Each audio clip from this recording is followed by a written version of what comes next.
Welcome to your law बडी। आज के इस वीडियो में हम डिस्कस करेंगे section 142 of the negotiable instruments act 1881 जो डील करता है कॉग्निजेंस ऑफ ऑफेंसेस से। मतलब सेक्शन 142 चेक बाउंस लिटिगेशन के प्रोसीजरल बैकबोन है। तो चलिए सेक्शन को समझना शुरू करते हैं।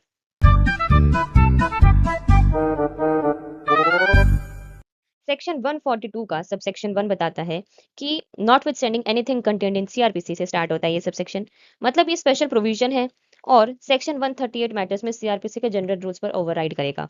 क्लॉज ए बताता है कि कोर्ट सेक्शन 138 का ऑफेंस कॉग्निजेंस तभी लेगी जब रिटर्न कंप्लेंट फाइल की गई हो और कंप्लेंट पेई या फिर होल्डर इन ड्यू कोर्स ने फाइल की हो।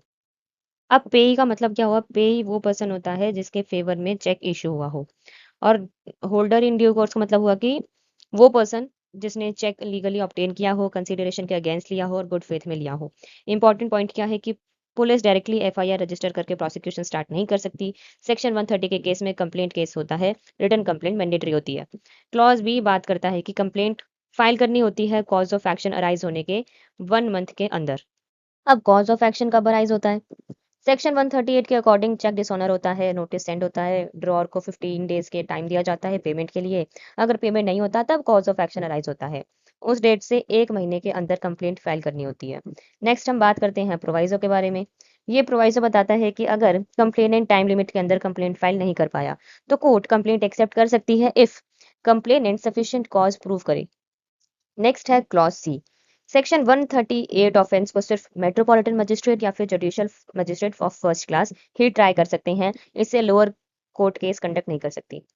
सब सेक्शन 2 बताता है कि केस किस कोर्ट में फाइल होगा। इसका क्लॉज ये बताता है कि अगर चेक कलेक्शन के लिए बैंक अकाउंट में डिपॉजिट किया गया हो तो जुरिसडिक्शन उस कोर्ट की होगी जहां पेई या फिर होल्डर ने इन ड्यू कोर्स का बैंक ब्रांच सिचुएटेड है। सपोज ड्रॉअर दिल्ली में है, पेई जयपुर में है। पेई ने चेक जयपुर ब्रांच में डिपॉजिट किया तो केस जयपुर कोर्ट में फाइल होगा। नेक्स्ट है क्लॉज बी। ये बताता है कि अगर चेक डायरेक्टली पेमेंट के लिए प्रेजेंट किया गया है तो अकाउंट अकाउंट थ्रू नहीं है, तो जुरिसडिक्शन होगी जहां ड्रॉअर का बैंक ब्रांच सिचुएटेड है। इसके बाद है एक एक्सप्लेनेशन। एक्सप्लेनेशन बताती है डीम्ड डिलीवरी रूल के बारे में। अगर चेक पेई या पेई के बैंक के किसी भी ब्रांच में डिपॉजिट किया गया है तो लॉ ये मानेगा कि चेक उस ब्रांच में डिपॉजिट हुआ है जहां पेई एक्चुअली अकाउंट मेंटेन करता है। अगर आपको वीडियो यूजफुल लगी हो तो वीडियो को लाइक करें, शेयर करें और चैनल को सब्सक्राइब करें। Thank you.